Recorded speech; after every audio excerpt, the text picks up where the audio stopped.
Hey everyone, I'm Wa. And I'm Chris, and welcome to Sweeties. We're two longtime friends who discuss the riveting and sometimes trashy world of reality TV and docuseries. Yes, but through our own lens, which is, very, very into Netflix and chill. So, Hulu and Doc Watch. And so it's a lot of like ordering in. It's a lot of Thai, a lot of pizza, a lot of like, I've been into Goop delivery, it's all of that. And then at the end of the day, hopefully something mildly sweet that we've kept in our cabinet, like a little piece of dark chocolate or like a fruity gummy situation. Anyway, hi. Hello. We are talking Poor about Wa. no, I Poor just Wa. Poor Wa. Can you imagine having to be with me? God, okay, go on. I was like, what's Hulu Doc? That's what happened. And then my Okay. brain just went on a Stop tangent. there. Yeah, Stop okay. there. Like, what is that? And also what's Goop? Like, is that Oh, Gwyneth mm, Paltrow's food company? yes. Yes, it is. So Gwyneth Paltrow's food company has like, and this is obviously not sponsored, and she's welcome to sponsor us. Anyone's welcome. By the way, anyone's welcome to sponsor us. If that hasn't been clear, like if you want to sponsor us, come away. So anyway, come our way. Anyway, but my whole point of this is not sponsored, but I'll tell you, yeah, she opened 3 locations in LA and just a brand new location by my dad's house in the Orange County area, and she has like 3 concepts. The regular concept, which is Goop Kitchen, where it's like I like their like turkey, handheld lettuce wraps and stuff. And then she has like a rotisserie chicken kind of like line. And then she has like an Italian line. So it's like Serafina, Goop Rotisserie, or Goop Kitchen. Again, not sponsored. Do you think it was? Wow. I was Yeah. just kidding, and I thought I was making, like, a really clever joke by guessing that, and then it was Yeah. that, and then I'm like, Yeah. "Also, how long have you been secretly going to this place where you know so much about it?" So during the Hollywood Fringe Festival, I knew that I was not in the place to take care of myself in the accoutrements that I was, and I had, and for various reasons in my apartment and what I could do to cook and also have nutritious food at my disposal. And so I one night figured out that I could just order delivery from her, and it's just really healthy food that is like prepackaged, almost like you can have like a meal delivery program almost. So I did that to get through some days, and it's a very Oh. big privilege, right? What a privilege that I did that, but that is what happened. Again, it's not sponsored because I paid for that. Well, yeah. Yeah, well, you guys, this is 90 Day Fiancé before the 90 Sure. days, season Hmm. 6, episode 9, The Big Chill, and we learned a Hmm. lot just now, and we wanna, thank Chris for giving us a peek into that. I mean, I really thought I thought you were about to laugh, and you were like, "Oh, no, yeah, it is." I know. I know. I know I thought it. I was being so clever. Okay, so let's jump right in, and let's talk about Cleo and Christian. Hmm. Hmm. Um What do you think?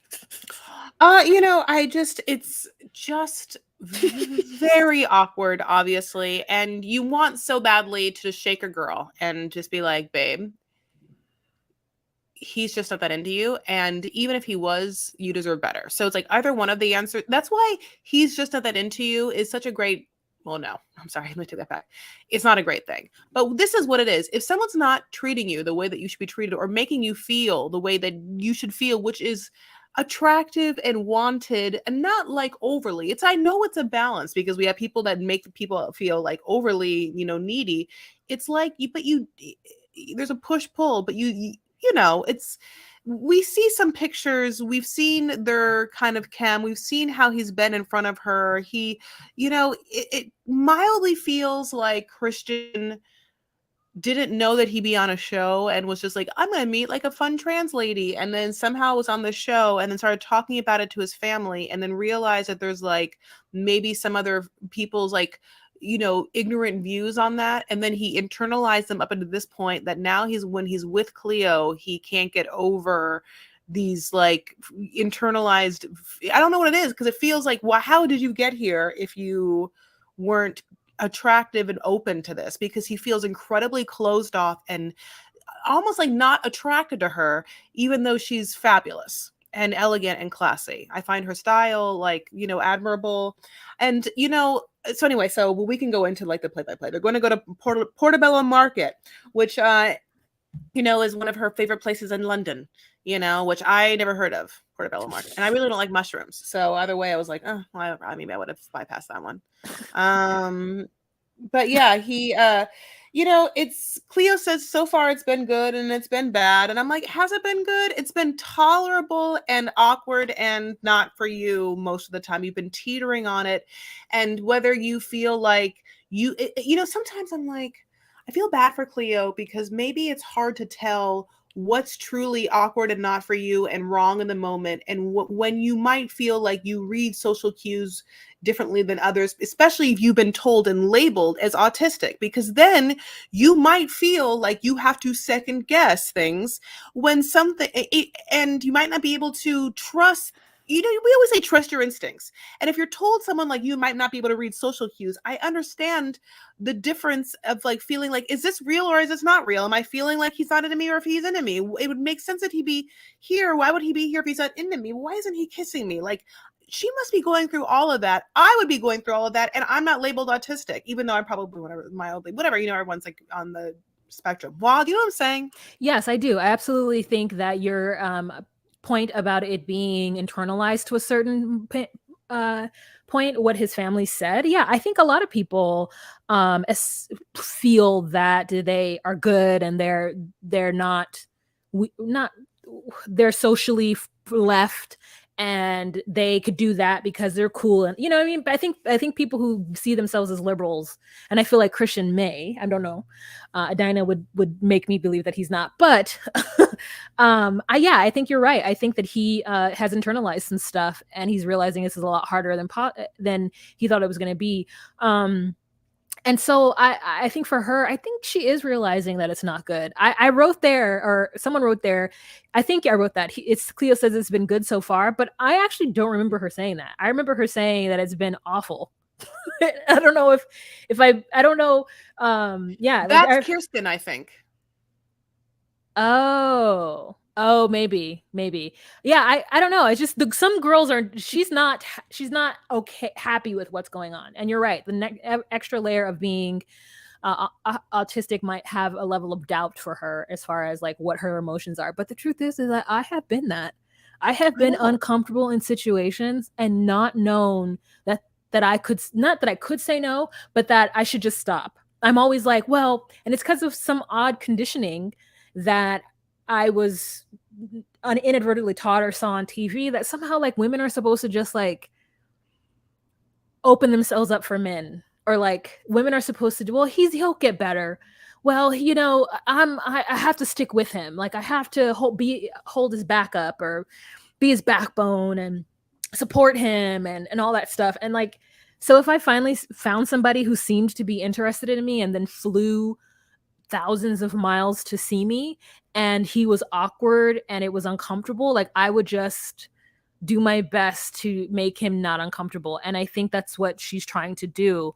But she's also having conversation with him about it. Like when they went and had that meal on the side of what seemed like a busy street or busy, area. And she's like, you were talking to those girls and it made me feel a certain way. And he's like, oh, I didn't know that. And I'm so sorry. And then in his confessionals, he's like, yeah, all my other girlfriends understand that I'm just like personable and like, like I'm just like a party guy or whatever. Just like, who cares about the other girlfriends?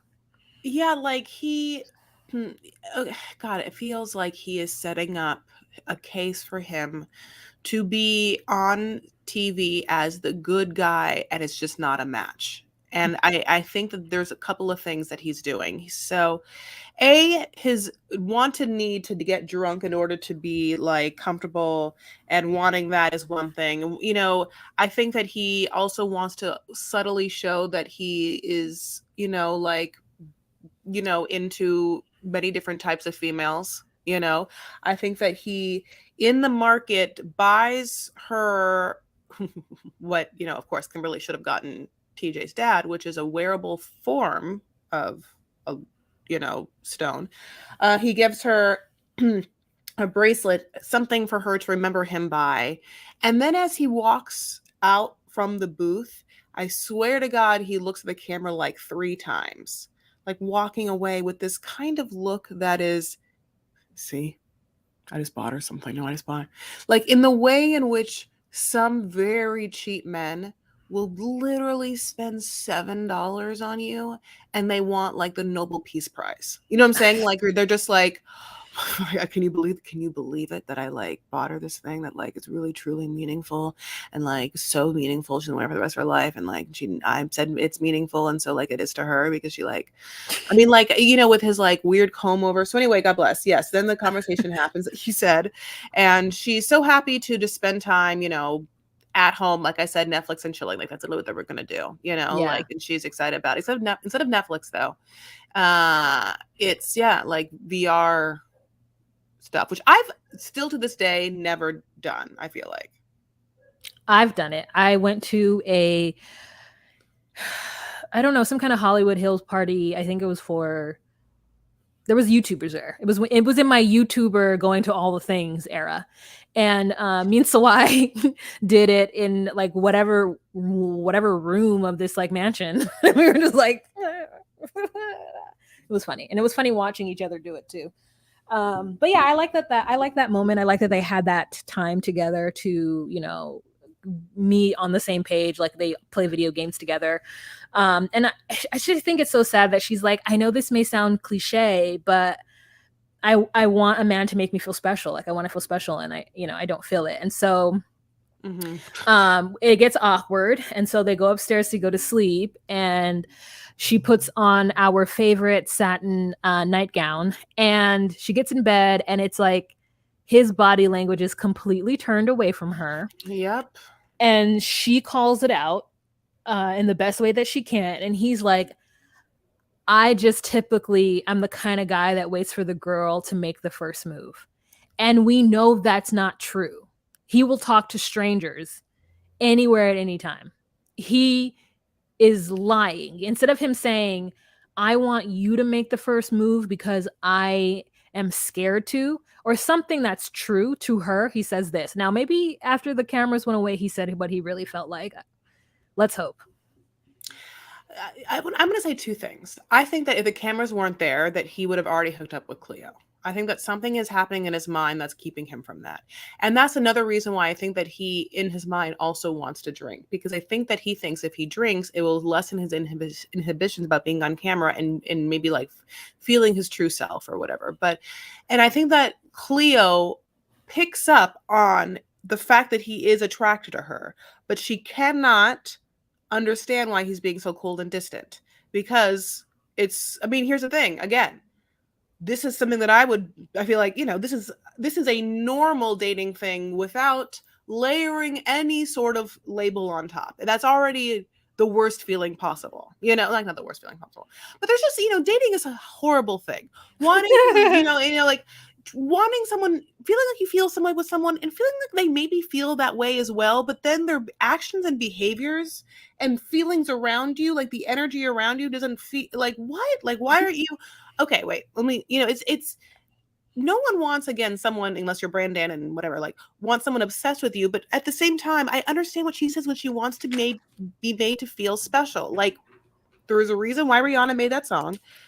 Make me feel like the only girl in the world. Oh, okay. It's this thing where the truth of the matter is, if you like someone and if you really are into them, they feel that energy, that spark, the thing that, you know, doesn't quite, you know, even though I think that he's into her, it doesn't quite look like this. This is not a spark, you know, like that's, you know, there's a huge divide between them energetically. But when you are into someone, you can't help but maybe making that person feel special because you have a certain glimmer in your eye and you want to talk to them and you want that connection.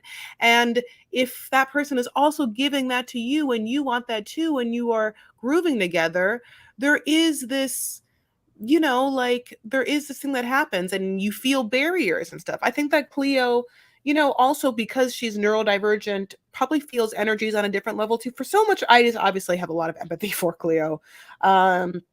And I really, you know, don't understand Christian at all. And him saying that, you know, he's the type of guy that wants girls to make the first move. And then Cleo then has to be like, well, I'm never going to make the first move. Just, you know, like I'm not a first move type of girl, which then I was like, I already loved Cleo. And then I was like, well, I'm going to literally bow down to you. Like, yes, yes, yes. You know, like, you know, why would you give this person that? Like, also Cleo, by the way, again, literally at the airport was like, you're so hot. You're much hotter. You're like, you're out of my league. She's already said shit like that. So why now is this asshole making her what, like get down on bended knee, like fucking wash his hair like Mary Magdalene. Like I hate Christian. You know what I'm saying? I truly don't like him.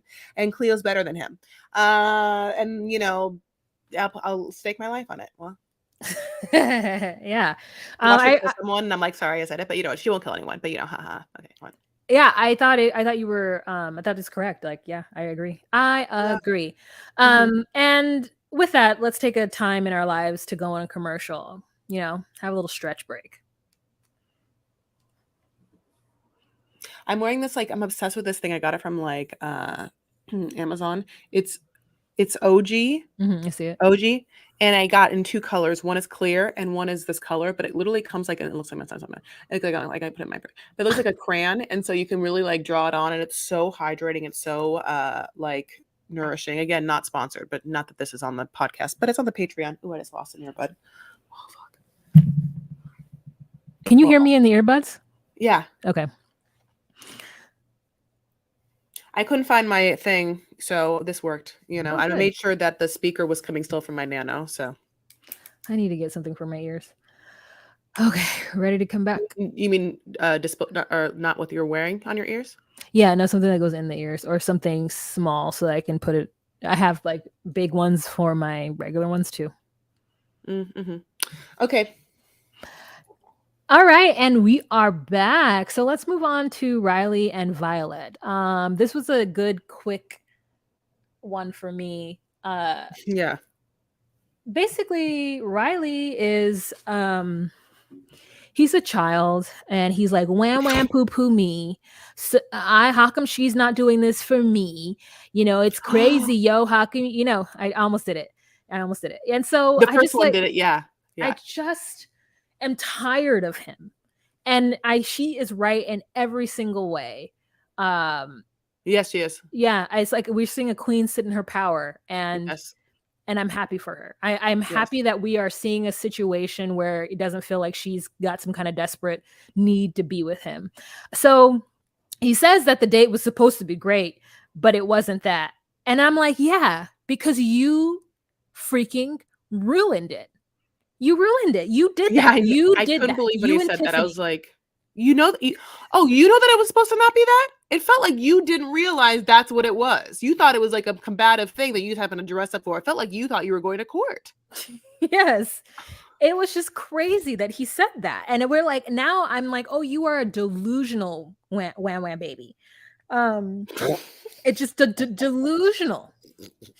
And then we cut to her, and she's shopping with her daughter. I mean, showing her daughter exactly what a strong woman should do and how that a strong woman should behave. And she says that she needs to be protected. And when she says that she needs to be protected, it is like everybody, girls that are with people and girls that are not, or everybody just wants to be protected from their partner. Not from their partner, but protected by their partner. Yeah, everybody wants to be protected by their partner. It makes no sense. And that's why in so many things, like, you know, with parents and stuff, it makes no sense to have someone do the dirty work on your behalf against your partner. But that is something we see a lot of, as if, like, it's just, it feels so simple to say. Like, if you have an issue with someone that you are dating and romantic with, you cannot possibly let some other person in your life, like a lawyer on your behalf, go at this person and you tap out as if you're bringing in like the recruits, and then have that person look at you in that moment and not be completely betrayed, and also think that you are, again, a wham wham pussy boo boo face, you know, like all of it. Like, but you know, I'll be honest, both sides, like, unless it's a therapist, like you know, like that's the only, I'm trying to think, like a professional, or, you know, unless you're, I don't know what to say, like, even if you're super religious, I guess super religious people will be like, or, you know, someone in your faith community. And then I would say maybe, but also seek second opinions, seek a secular second opinion if you're gonna do that, you know. And it's like, whatever. Yeah, I think that unless it is someone that is like at least a third party, that it has no invested interest in you changing or you being different or you whatever your health, then I think that that is, you know, not good, especially if someone, again, is going to be 100% one-sided. But that is so, like, almost like a toxic trait or like a narcissistic trait that you would think like, well, but of course you can't do that. Briley doesn't know that. So Riley now is alone in the morning, and he talks about how he's blocked Violet, how he sent her a thing and he blocked her. And then he's looking at his phone as if somehow he thinks that she's going to like have gotten a message to him in some way through like I don't know, like why, is he keep looking at he's rereading what he sent to her? He seems again like the most kind of like Regina George-esque, like Mean Girls trying to be manipulative to get something from someone and then looking at their phone and be like, did it work? Like that kind of thing. Wow. It tries to pretend like he didn't read her message to him before she blocked him over and over again. He's like, she sent me a long message, but I haven't read it. You want me to read it? And the producer's like, hell yeah, we want you to read it. And so he reads this thing where he's like in the bed, chillaxing, and she says something like, I don't know why you came here. If you can't do something or apologize and just go home. And he's You're like, not a real man. Yeah. Or like, yeah. I mean, I love that. I mean, that's right. That just one part was so specifically like, he gets upset because he feels like he was a real man, and he is currently one. And he's like, I don't have to take this from her. And I'm just like, Riley, this is not who. I wouldn't want to be in a relationship with him. He seems like an awful person. So, and he feels like he fights dirty. Like it feels like he would either be passive aggressive, and then when you try to call him out on it, he would just get upset. Would you call him out on it? Yeah. I love you. I personally, I agree with you. I'm going to even like say, not only could I not be in a relationship with him, like I could not work with him. Like I wouldn't want him to be in my office, or he wouldn't want to be in my space. I don't want to have to hear him talk about his life. And it's not even the accent. The accent is the best part of him. By the way, yes, the accent and the height and the accent are the best parts of Riley. And there's 3 great parts of Riley. The jazz, at least the propensity to like jazz. Great part, his height, and his accent. Yeah. Everything else is like wishy-washy, Everything else for me is a hard no. It's that lady at the emoji with the X on the hand. Yeah, that's me. Yeah. So I don't know what happened. I think I went to the bathroom, or I'll tell you what happened. The shower. But like he is all of a sudden in this cigar bar with this Asian man, and I'm like, who is this man? What? Okay, so what Riley is so, I'll tell you, Riley is so desperate haram that he has isolated his only person that he knows here. And so he hires a tour guide friend and also someone to shoot scenes with, because God bless, someone will be around him. And so this guy now is tasked to bring him around, I guess, by moped. Like, please. Wait, it's the best it's the best buddy cop like poster. Could you imagine any, like, please? But the thing about it is Riley would have to be watchable and somewhat entertaining and interesting, and it's unfortunate because this picture alone has the propensity for that. But then he opens his mouth, and so does the accent, and he opens his mouth and everything he would say would just be like whiny. He is the whiniest whine, we should call him Wiley because he whines a lot. You're absolutely right. So that's when they go to the cigar bar. He goes to the cigar bar, which part actually looks cool. Yeah. Wait, this gentleman who is driving him intimately on this moped is not the man that he hung out with in the bar. I want you to know. The man he hung out with in the bar is not wearing this polo shirt. This man who's driving this moped is an uncle. Wait. And the man inside the cigar bar. Yeah, he's young, but he's like, but he says like, what are you gonna do? You're gonna, yeah. But there's a conversation where Riley guilts him into coming to hang out with him because. You know what? Now, if you're listening, did I mess up somehow? Maybe I'm not quite sure. Maybe I'm okay. First of all, you're right. That is the same person. Okay, so I remember seeing the driver. I remember seeing the person sitting at the bar. I mean, sitting with him at the cigar bar, and I was thinking, oh, he's cute. I don't think that about that uncle. That uncle driver. You know what? Now I'm looking at that, and now that you bring it up, that does seem wrong. So listen, do I wish I could cut it out? I wish I could. But. And maybe I'll make Jean Marie. What do they talk about in the cigar bar besides her being ding dong or ding ding? Oh, I know it. So at least I know. Cut that out too, Jean. So basically, again, he has no friends, and so he wants to plead his case in the bro McMahon way of like, let me tell you how dumb my love life is. No, because I don't know why I'm making this is not it either. Well, but like, whatever, like, but let me tell you how this woman is like, stupid, crazy, and then then uses ding dong ching something, babe, where you're like, I'm sorry, come again. And it does sound, again, mildly racist. Not that I might have messed up two people, but I was like, we all have, when it was like, so it's just suspect, and it is like, it's just, it perks our ears. I was like, it's kind of like How Now Brown Cow. When we watch it, we're like, no, you didn't, but and maybe How Now Brown Cow and him calling Violet ding dong, whatever he says after that, because it wasn't just ding dong, there was like some other rhyming things I'm afraid to even say, because it's like, so whatever, it's like, but what I'm trying to say is, do you think that after they said that, they knew in their mind, oh shit, you fucked up? And do you think there's a moment where they're like, like, do you think that I think that Kimberly did not have it after How Now Brown Cow, but I would like to think that at least Riley did. Yeah, he might have had a moment, but I mean, I hate to bust your bubble. I tried to jump in and explain to you before you went on this tangent that like she taught him that word. 1, 2, they call each other that.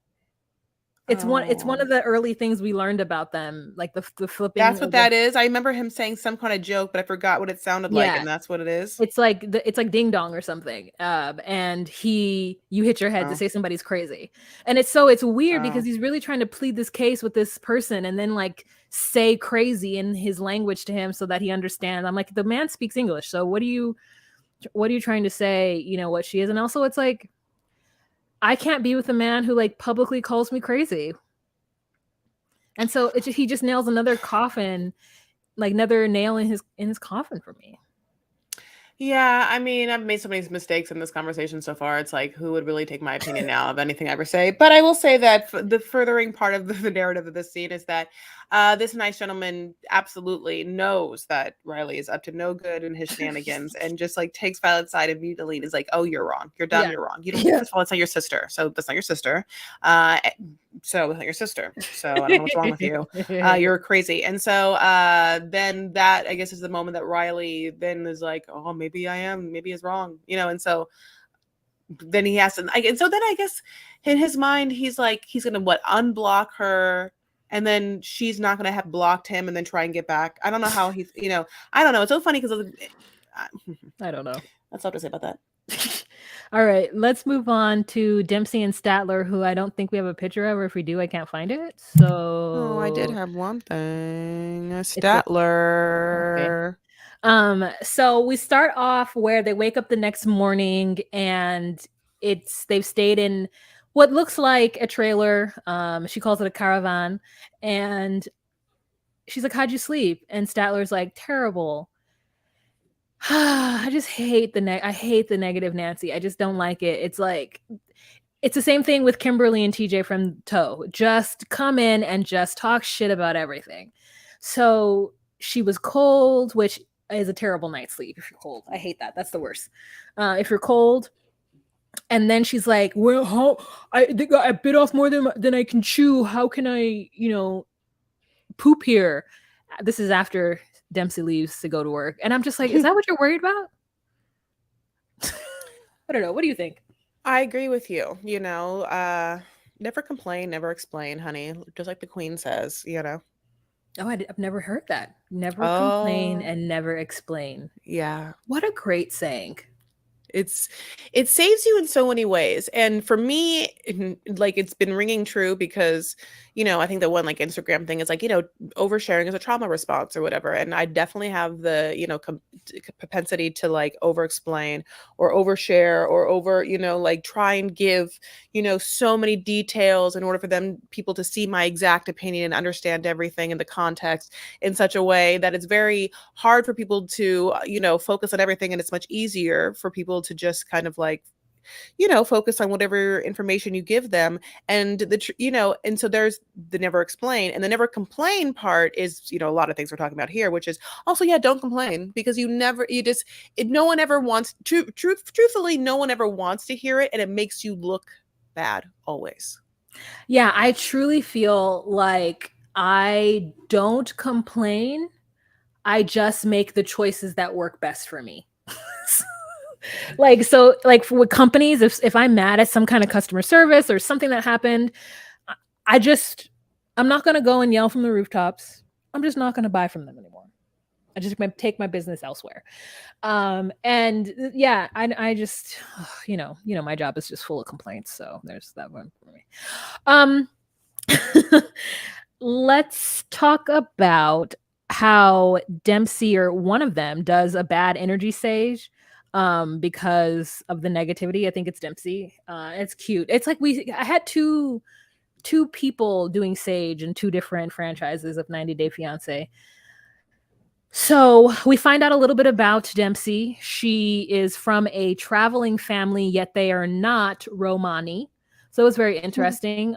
She talked about following a carnival with her parents, and then tragedy struck, which changed her forever. Her sister died of carbon monoxide poisoning, which makes me look at my metal smoke detector. And she tells us that story and how, her hot friend Ben, or whatever his name is, saved her life. Let's look at him. I have that. We actually, don't worry, we have that picture too. Where's Ben? God, he's hot. Okay, so yeah, sorry, didn't mean to interrupt you. The name you. of it is Dempsey's friend. Yeah. Ben. So no, you go. I was like, I'm sorry, Ben. I'm sorry. Well, I'll call him. You mean Mr. Chris Fair? I'm just kidding. He's so hot though. Plus, can you imagine yeah. Also, I can't imagine the accent. We heard it. Oh, go ahead, Juan, go ahead. And plus, he's like, sorry, one more thing about Madame Wah. He's so hot. He's so cute. And he's like totally helping Dempsey out. He just like has a whole ass business. But it's like, I love you. You're a great person. Just come. Here is living, lodge, expense. Here's a job. Here,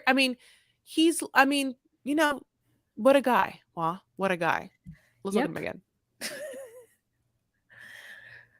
So, he looks like Josh Lucas, kind of like Josh Lucas and like Matthew McConaughey, but even sweeter looking than both those people, and like even more humble, and like, look, he's even wearing a cute outfit. It's like put together. And did I mention, like, we all know that he has an accent, so it's like wow, what? And like, also, we can stay there because like he has a business, a staycation business. Like, here's the thing, do I want to stay what looks like some sort of version of glamping? I'm not quite sure, but there's a major rec room, and we can, like, I guess you're supposed to go and like play pool or drink ale or something. I'm not quite sure. Like, that's what straight men do. I mean, I'm not, I won't know it, but like, I think that's what that is. Sorry. No idea. You're right. He's the perfect friend. And I'm sick of Statler being awkward. Okay. I'm sick of it. Like, I can't watch any more scenes of her be like, I want to lick your face, but I also have to poop. Yeah. I don't eat fresh food. Can I come live with you? It's just so annoying. It's just so annoying. Yeah, you're absolutely right. She's like, yeah, again, not to be like a super improv nerdy, but like, it's like watching the same character beat the same note, and it's like we're in fucking like act 17 of this. Like, I'm done. This is so this is an insufferable quality. And like, again, it feels sometimes fake. I'm like, I don't understand how this turns sexual too. Like, in my mind, I'm like, okay, we all know what it's like to have sex. I mean, I don't know. Maybe we all don't, but because Nicola doesn't, and he's not even on this episode. But like, let me go back. When you have sex and you are sort of like comfortable and sort of like vibing with someone, I can't. How does Statler, like, that ass is like so great? How does that turn into like where she's touching you and it's feeling not mechanical and staccato, and it feels like a human primal person that is in their body touching you, and not like some like ventriloquist dummy that's being operated with strings above her. You know what I'm saying? Like, I don't understand how this turns into like a sexual energy. And I'm not, like, regardless of where you are, like, I don't get it. I don't get it either because the energy that I would like to spoon with me is not the energy that Statler gives off. So that, yeah, that's the main crux of the reason why I don't understand what's happening. But it's hard for me to watch her. So we have a scene where Dempsey is in the kitchen and she's frantically making a vegan meal. And whenever people make vegan food from scratch and they have like more than 3 ingredients, I'm like, I'm in. What is this? To give it to me. Right? I enjoy vegan food when it is done well. So she's starting to make potatoes, and then we've got like a Gino in the kitchen scene with Statler where she doesn't know how to peel a carrot. And it is so not funny that it's almost infuriating. It's like, you can't, we don't want to see this character who's like, I'm not good in the kitchen, but I'm going to try, and then eats a garlic clove, then pretends to put soap in their mouth. It's too much, Chris. It is too much. She is insufferable. Like, I don't know why Dempsey is consistently giggling. And in fact, Dempsey's choices with Statler is why we are all suffering. Yeah, like, is Statler being real, or is Statler playing a character? You know, like, like the soap in the mouth is such a, like, the that can't be real. She wasn't really gonna put soap in her mouth. You know what I'm saying? Like, this isn't like Christmas Story where, you know, like she said a bad word, you know, like there's not a person in the right mind that's gonna think that if some shit's going down in your mouth, that soap is okay. Not water, soap. She's Not to like quirky drink and some milk. funny. Okay, so so if that is a funny move, and I totally get it, I'm not saying it's not, then is the awkward thing, all of it, like, heightened and put on in such a way? And if it is, I mean, like, no one cast you as like the fucking weird neighbor best friend. Like, you know, this is supposed to be about you connecting with someone. I don't know. And yeah, so then she brings up this crazy story where she's like already said it, which is like Dempsey was like, you know, in Thailand the communication wasn't good, and like, and we knew that she was meeting her dad, and then she brings up with Dempsey, just like, well, yeah, bitch, I literally told you that I was going somewhere without a lot of Wi-Fi and stuff. And like, that's why I wouldn't be able to talk to you all the time. Jesus Christ, like, who do you think you are? And Mary, you think I'm Brandan? Like, just give me a goddamn break. Like, I don't have my own router to walk around Thailand with you. Like, what's wrong with you? And then she's like, well, did you cheat? And she's like, no. Like, and also, this is such a great thing. Like, this is something they say a lot, which is like, in relationships, they often say that people who constantly accuse their other people of cheating is because that's something that's on their mind, because they are cheating or cheat or think about it or whatever. And Dempsey, in all of her like beautiful emotional wisdom, like sort of calls her out on that in the moment. And Yeah. Statler is like, yeah, I cheated. And I just like, I like this because because it's like, yes, don't put your fucking, because you cheated and you're a shitty person in a relationship, now you're going to try and come at me while I'm making you a beautiful vegan dinner. Fuck you. And by the way, get some socks and get another blanket, weirdo. Yep. I agree with you so much. I just think that she is like bringing a toxic energy that she doesn't mean to bring, but she does because of her insecurities. And it's just like, Statler, figure out the kind of life you want to leave if you're going to be cheating on people. Like, who knows if you did it once or twice, but you think about it or something for you to be accusing, I think, someone else of it. And we have it end where they're like giddy and happy, but then the dad comes. So she meets her dad and they give him too much information. Oh yeah, I've been here before because I like British women. Okay. Could you imagine? No. If a man said, okay, let's just say, if a white man, I mean, when a white American, like, you know, just blonde, blue-eyed, Irish-looking American, you know, from the lineage, told my dad, I like Lebanese girls. I like Lebanese girls. My dad would be like, get the fuck away from me. I would love to be like, there. I'd love to be a you know, fly I on mean, that wall. just be like, what are you you think my daughter is what, some Lebanese girl that you have some crazy fetish for, like, or you just think that what, like, I don't know what I mean, like, it's just like not something you say because it's indicative of not appreciating who you're with as a specific person, and that you then are the main character of a story in which people fulfill some weird wish and weird fetish desire you have. You know what I'm saying? It's so fucked up. What a weird thing. Yeah, it is a weird thing. So the dad's like, red flags. I see red flags here. Maybe you guys should like chill. And I mean, here's the big secret. Statler is planning on just cold turkey moving in. She's about to let her lease go up so she could just move to London and live with her, or move to the UK and live with her. And I'm like, at least think about moving to the UK and living by yourself, you weirdo. If you like Londonese, is what I was going to say. If you like English women, just move to the place where there's English women. Like, Yeah. why wouldn't you? It's so weird. But Statler's weird, and that's the end of them.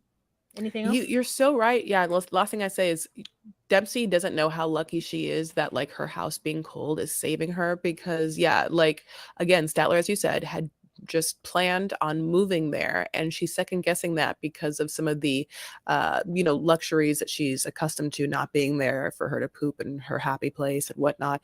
And like, it's funny because it's people, it's, I don't know, it's like I guess, yeah, it just makes me happy because Dempsey is saving herself by not having these things. She has no idea.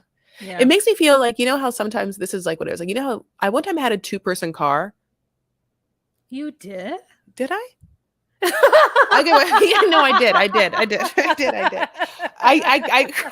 crashed it early on. That's why. I did. I had a Cadillac. My dad had a Cadillac Elante, and I had it for a second. And I remember it was annoying, except that a lot of people, I didn't have to drive a lot of people because I wasn't able to. You know what I'm saying? Like, sorry, I can't drive all of you. You cannot fit into this car. And so sometimes little things like that save you. Anyway, we can move on. Oh, that's great. Elante. Oh my God, what is this? Whoa. I have never seen this car before, but it's cute. And he had a drop top too? Yeah. That is so cute, Chris. What a cute little car. What color was it? Red? White. Okay, I see the white one right here. Let me click on this one. Oh, who knew Cadillac made a car like this? Okay. Let's move on to Gino and Jasmine. I actually thought they were entertaining today. What did you think? Or when I watched it? Yeah. No, you didn't. You didn't. This is not as well. No, I hated it. No, I hate the way she manipulates him at all times. So I don't know why I said it. You're right. I'm annoyed from the very beginning because they go to this mall, and I think they're gonna eat yummy street food, but they don't.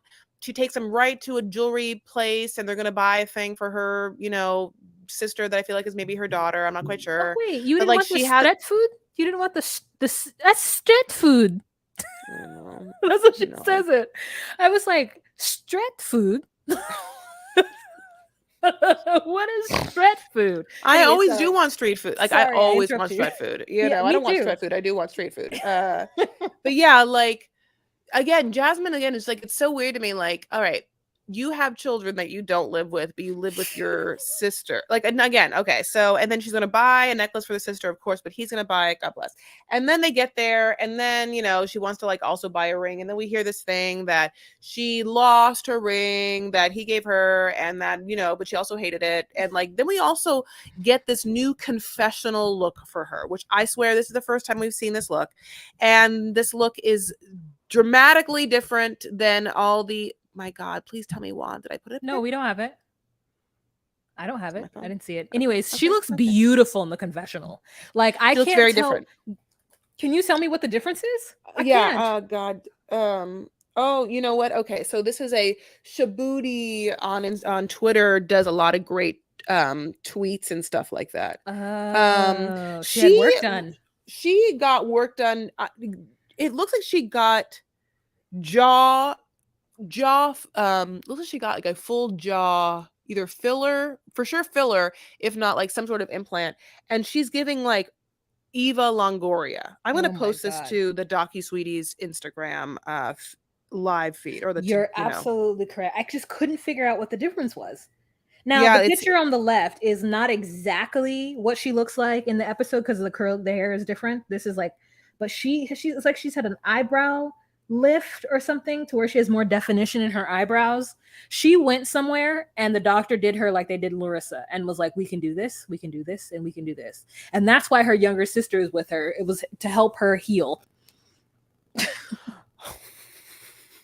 Yeah, I mean, oh shit. Yeah, I mean, she definitely looks like a completely different person, and this is a different look than her nude makeup look that she was using in the first part of the season, Yeah, yeah, yeah. which already was a different look because, I mean, maybe I should just track this now because it's like she has the bad hair that looks like, just like kind of like, like ratty hair look, huge raspberry lipstick look of the first part of the season when you're watching it. And then the confessional look we see is a much better done makeup palette that's all nude. So now we're seeing this new look, which is like a red, a zippered up ensemble in a fully different face. I mean, a fully different face. Where, I mean, again, having said that, everyone, does a lot of fillers and Botox. I mean, not a lot. Everyone does fillers. Not a lot. I want to say this. A lot of people do fillers and Botox, and to varying degrees. A lot of people don't do fillers and Botox. But if you're watching TV, especially, the odds that you're going to watch a face with filler or Botox is a whole ass thing. Like, as if, if you're watching Oppenheimer, you might see leads in that with a lot of filler and Botox, even though it's supposed to be happening in the 19 blah blah blues. Anyway, so having said that, we're not going to persecute Jasmine, but boy, does she look different in this season from 3 different faces. Like, this is a whole different face and a whole different vibe. Yeah, So anyway, Larissa. she guilts him. Yeah, so she guilts him in the gold jewelry place that she now wants a new ring because she just got rid of the old ring. I mean, she probably pawned it, who knows, or she hated it. She probably got no money from it. And her constantly trying to manipulate him to spend money on her when it never goes right is so interesting. And he for some reason she keeps trying, and the weird thing is he's getting better at saying no. So now he actually fully kind of stands up for himself, and he's like, how dare you, we're not getting that ring, no. Now, of course, what happens later is that he tucks his small little weenie between his legs and then acquiesces. Now, whether he got a ring from who knows where that is not real or much smaller or for free, we don't know. But wow, what do you think? Well, so the way she looks him up and down as she accepts this ring, and she's like smiling, and she's like, oh baby, like she wants him to feel good, but also she still is like, I want you to buy me a ring that I want you to buy for me, so stop buying things that I don't want. And he gets upset, and he storms off from the ring store, and they're determined to make it a good birthday because it's Liz's birthday. This man is so awkward and weird, and every time he giggles, it just ooh. And I'm just like, Jasmine, look in your DMs. There are hotter guys right now willing to bring you over. Just jump ship. Just do it. You deserve better. You don't deserve Gino. And some very simple woman who wants to, I don't know, make something very simple for Gino because he hates his taste buds. Or make him some pasta. You know what I'm saying? Like, just I don't know. Jasmine's not the one. And it bothers me how they bicker back and forth to a certain extent. Now, is she keeping the franchise afloat on her back? Yes. Yeah, like Angela. So do you think that Angela, like, there's a late night meeting, okay? And like Matt Sharp is there. Now I'm gonna tell you, it's kind of like the Skulls, okay? Like, it's like, there's Big hoods. Ed. Okay, yeah. It's like half of like Eyes Wide Shut or the Skulls, like some sort of like they're gonna meet in this secrecy, cloaked in secrecy. They might fuck. You're not quite sure, but it's like all of them. Well, I don't know. I mean, everyone kind of, whatever. Like, that's where my mind goes. And yeah, it's Big Ed. It's Angela. It's do you think that Debbie or Colty or Larissa is there, or which one of them is there? I think Larissa was there and she got kicked off. Okay. And I don't know. Like, I think that is Debbie maybe because Colty's out. Colty hates them. So is it Debbie? Debbie is kind of there. Or she's like Darcy. Sorry. Well, Darcy's Darcy's gone from.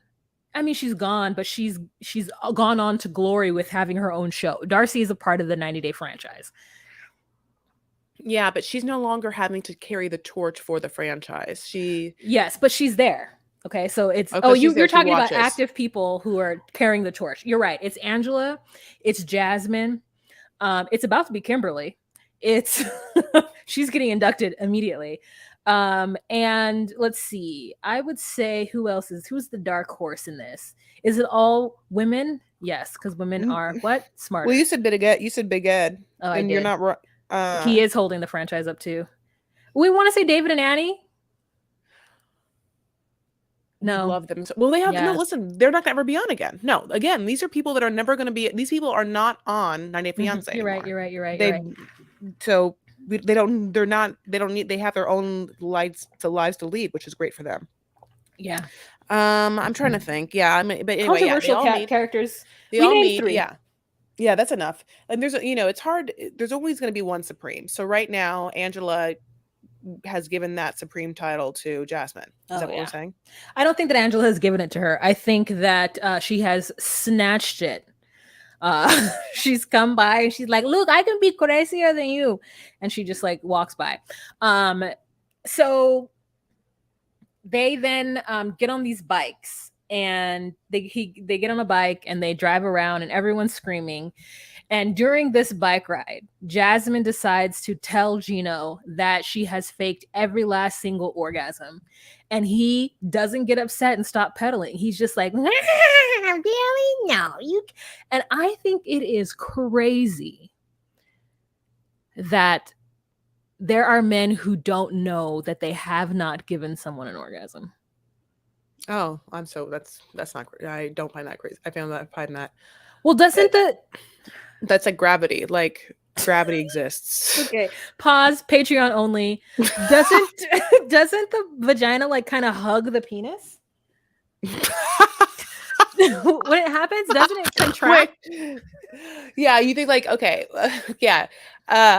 Doesn't it kind of like yeah, like yeah, it pulses. You convulse. It pulses.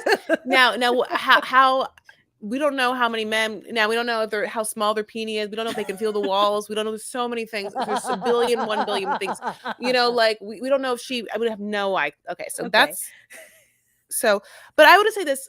It's so funny to me. It's as if, like, again, I mean, not that I think I give so many metaphors that are like improv scenes or acting scenes, but it's like if you pulled Jasmine off and you're like, you have 2 objectives. So you're only going to do these 2 things. Whatever you do, whatever you say, whatever you do, it's to move these 2 objectives along. You are either getting money from him or you're insulting his masculine or manhood or sexuality. There's no other move for you to do.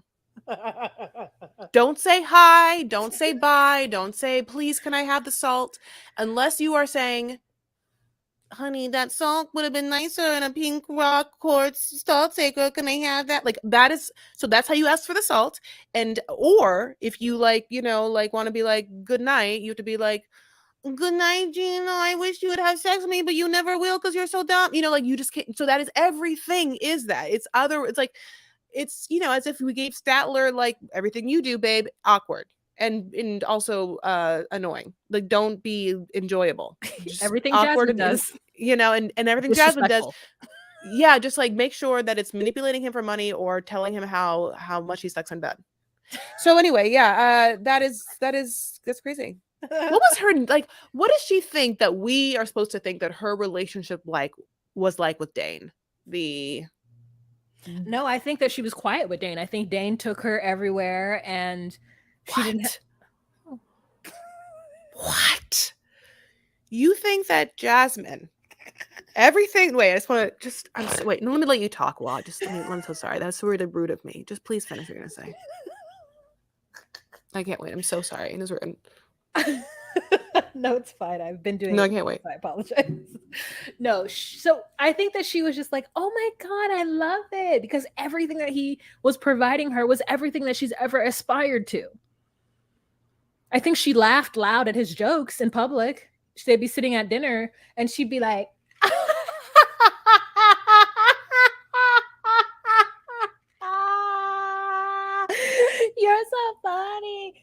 did that. But I don't know if she was, Dane, why is your penis so small? I don't think she was that. Okay, so we're first of all, obviously for the sake of all of this, we believe that they actually dated. So like, just don't even. This is already like, so they dated. This is all real. They dated. He's straight. They all dated. Okay, so already all of that, and then the second thing is, yes, they were together. So the reason why they're not together is some fairy tale reason that their souls weren't connected. If we're supposed to believe that they were together, then maybe that she was too controlling or too jealous, and she couldn't deal with, like, the fact that he is a globe trotting, just very handsome, Financier. incredibly rich, yeah, just like, who has a ton of taste for women like her, that isn't just like some weird, because she has the entire. Listen, at this point, she has the entire vibe of a, prostitute. And I mean that in a way that Wayne means it for Holly. Like, if you watched, like, that is the look of that, like, that's what that looks like. I'm so sorry. Now, having said that, I'm not saying it's bad, but what I am saying is that we're to believe that Dane and her were in a very serious relationship. They're no longer together for some fairy tale reason where they're still best friends, and she still somewhat romances the idea of him. I'm like, if she's a prostitute, she is on the top of her game. On the top? She's at the top of her game. She's like, because she looks great. Okay, I don't know. So there's a huge spectrum, and this is why. Okay, I'm not saying that there's this full spectrum for sex work and prostitution, for sure. I am not saying that Jasmine is like, like, not making money with sex work in a like $100 way. No, but what I'm saying is, yeah. the top of her game for sex work is someone who's making thousands of dollars. And I'm not thinking that she's going to, like, because like those people, like, you could say, I mean, those like She's yacht, not there yet. Those are yacht lady people. Okay. Those are like, those are people that are like models by day and then also want to make even more money by night, and they're just like loosely morals because of maybe like some other like fun addictions to coke. I'm not saying, or luxury handbags, and they don't, there's so many, but there's just a lot of like levels to that game. Yes, Top of the game is a lot. Wow. I know. Sorry. Oh, I'm so hard on you. I love you so much. You're right. She's making okay money. She's not making the best. All right. So then they go and they get ice cream, and this man can't even, I mean, listen, I'm gonna tell you right now, Jasmine is pissed at him, because when they when they exit the apartment and are waiting for the elevator, he's like, so do you feel one day older? And Liz is like, okay. And Jasmine is like, what you say? And he's like, do you feel one day older? And Jasmine interprets it, and then she is like, what a fool, in Spanish. And then she's like, baby, what does that even mean? And he's like, that's just something we say in the States. And I'm like, that is an old timey thing to say. And like, you really just can't wait to be 70. That's something that Uncle Daddy Marco would say. You feel a day older? It's that. So he just fails at that. She calls him a fool. Then she also makes fun with the way he talks to the ice cream lady. Is so funny. Yes, so she's making fun of that. She's like, it's 2.5 years, and this is the first time he's even tried to speak Spanish. And so she's pissed, but she's trying to give Liz a good birthday. And then he pretends to lick the ice cream cones before he gives it to them. And he's like, I didn't lick it. Just kidding. Just kidding. And I was like, you just cannot wait to be an old man.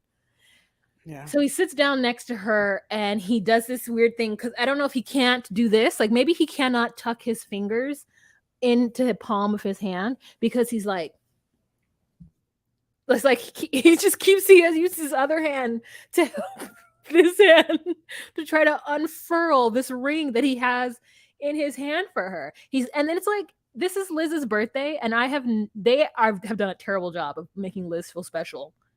A terrible job. He's like, I've got something for you.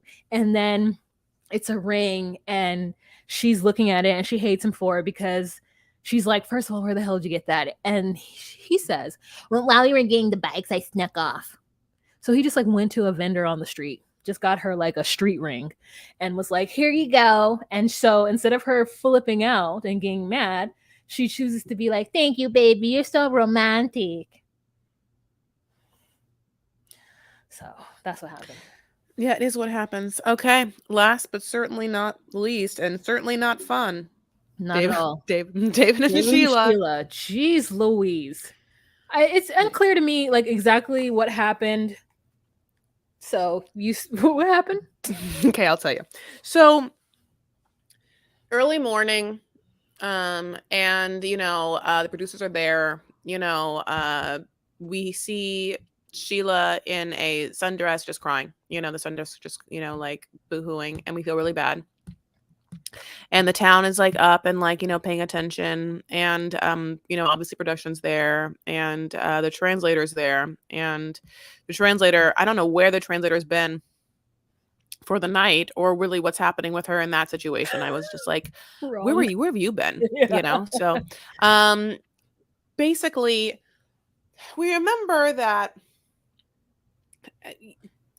when we watched them go to bed last night, there was this shot that was like taken on stairs up to what looked like a loft area accessible up these wooden stairs. And there was a shot of Sheila's mom, and they were like, good night, or something like that. I remember it because we were teased with this scene in the morning. And so I knew that maybe one of the people that we had just recently met maybe was no longer on this earth.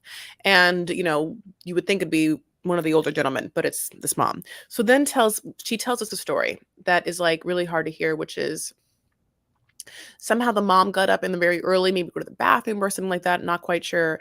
And the stairs were fucking rickety, really bad. Like, like as we saw that home, it wasn't up to snuff or up to, codes. Obviously the stairs are horribly bad, and it's been through typhoon. So the stairs she falls through the stairs and no one knows. So we don't know if she died immediately. We don't know if she broke things and just laid there for hours, but then she was found. I know David would not have heard it, and maybe not Sheila if she took out her ear implant, but no one heard it. I just am like, that's the part that was confusing to me. I was like, wait a minute, you guys just found her and she like fell through the stairs? That's a great point, because then I would think like, was it loud? Was there fire? Thunder? Did you not even feel like a bump, a hump? I mean, like just because this stairs had fallen through? Yeah, I don't know. I don't know. So it's just so sad. And now Sheila is not in the right space, and David doesn't know what to do. And the family or community gathers, and it's pretty elaborate, and folks show up and they put her in this thing in the cement wall and, just throw flowers. And it's just like this, God, it's terrible. It's terrible. And the crew just like there to witness it and record while this awful thing happens. The casket was really beautiful. It was kind of like this like beautiful white with all these like colors on it. Like, yeah, I mean, could you imagine going to meet someone for the first time, someone that you fell in love with, and then just while you're there, that person's mother happens to die? Yeah. And they had a good relationship with, and they liked her? Yeah, it is. I mean, the thing is, though, Sheila actually says something that led me to believe that maybe her and her mother weren't on the greatest terms. But Sheila says that it's hard to lose a mother, even if you fall short of their expectations. So it just makes me feel like the mother didn't feel like Sheila had done everything she should have done in life. And so maybe they had some kind of, I don't know. But that's what she said. And I just was really sad for her in this episode. It wasn't I wish they had been like, camera crew heard that Sheila's mother passed 1 week later, or like they had like skipped 2 weeks of filming to like let her grieve, as opposed to filming it all.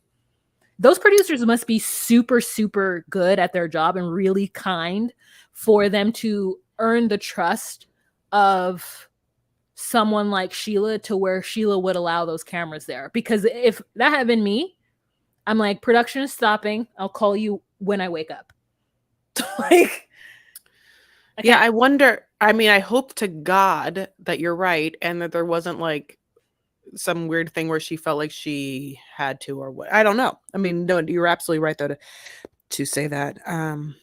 I it's weird because yeah, the translator's there and the translator's doing their best, and you know, the translator also like there's a custom where someone is with the body at all times for the next like I think 48 hours or whatever. So she's gonna take the first 12. Either she's gonna take the first 24 or the first 12 if it's 24 or 48, and her dad's gonna take the next.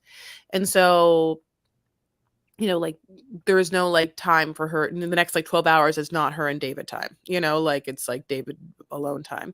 Now, if this was a movie, and this is horrible to say, it's because these are real life people, so this is not real. But if it was a movie, like this is where and the translator would come in hard. Like, well, she's gonna be gone for 12 hours. Like, maybe I should show you around or something like that, you know, like, and then Sheila would just like watch, like hand the rocks to cradle style, like this person steal her man. Now, that's not what's gonna happen, hopefully, but my dark mind. Well, Yeah, isn't it crazy that there was all these movies in the 90s that basically told us that like Jolene, like some woman will just come in and take your man, and like you just have to like, and I'm like, how often does that happen nowadays? And in such a public way, right? Because it's one thing for your partner to leave you. It's a whole other thing for you to know that someone has actually stolen him from quote unquote, which is not true, but like he actually chose to be like, I'm gonna disavow and my honor to you, and I'm going to go with this other person. oh, but like, isn't that's literally what the talk of the talk is with Ariana Grande and whoever looking crazy banana looking actor that's the SpongeBob actor from the Broadway thing. He was married and she was married, and they're working together on Wicked the musical, and they like are hooking up with each other, and it's like hugely known you know, like pop culture gossip right now, and everyone's like churning memes of the way they look together, and it's LOL. So Oh my Ariana god, is that? Grande is a full husband stealer, is what I'm trying to say. Oh, And she also is a husband giver away because I guess she had a husband at the time. And what's even funnier about that is that she straight up absolutely has a song that goes like, break up with your girlfriend. Oh yeah, because I'm bored. oh my gosh, That is a song. That is, she that's has her crazy. name on. It's like it. I kind of love it. It's too much. Yeah, It's I mean, we've ridiculous. seen it before, right? We've seen it with Gabrielle Union. Apparently, like Dwayne Wade was still married. We've seen Hmm. it with Hmm. Alicia Keys. Like Oh apparently, what's his yeah. face was still whatever. So I mean, Hmm. I guess it does Kevin Hart's happen. wife, that girl that Kevin Hart's wife was, he was married when that happened too. Oh, yeah. For Mm. me, I never think of a woman stealing a man. Like to me, the narrative is different. But if this were a '90s movie, the narrative would be that Alicia Keys walked up and stole that husband. You know, and I'm like, as an adult now, I'm like, did nobody steal anything? Now, were the lines blurred? Was he still like legally with somebody, or married or whatever it is? Yes, but like she didn't steal him. He left because he wanted to. Yeah, like He yeah, has we no have magical powers. Women don't have magical. I'm not gonna go. Yeah, if your man really loves you or whatever, then no one can steal him. It's a crazy thought. Alicia All right. Keys, Alicia Keys, Alicia Keys, Alicia Keys. I'm begging of you, please don't steal my man. Sorry. When it's in your head, you got to get it out. Yeah. Yeah. Okay. Well, we've come to an end. Thank you guys so much for listening. And, we're really into you. Hope you're into us too. If you want to like make sure that we know that you're into us, follow us on all the social media things because it's so free for you. And it's like free for us, but also, I mean, yeah, it's free for us to put out content. So, in those ways. So on Instagram, we are at DocuSweeties, and we are also on Twitter at DocuSweeties with a 1, and on TikTok at DocuSweeties. And at the same time, here's the thing. There's also non-free ways to support us. What? Tell us how. You can do so for $10 a month on patreon.com/DocuSweeties. We do a live every first Monday of the month, and you get the episode 24 hours in advance, the visuals of that, as well as, we're fun folks. And if you want to support us so that we can hire people to help us do things, that would be great. But, that's it for us. And so we will talk to you later. Bye. Bye.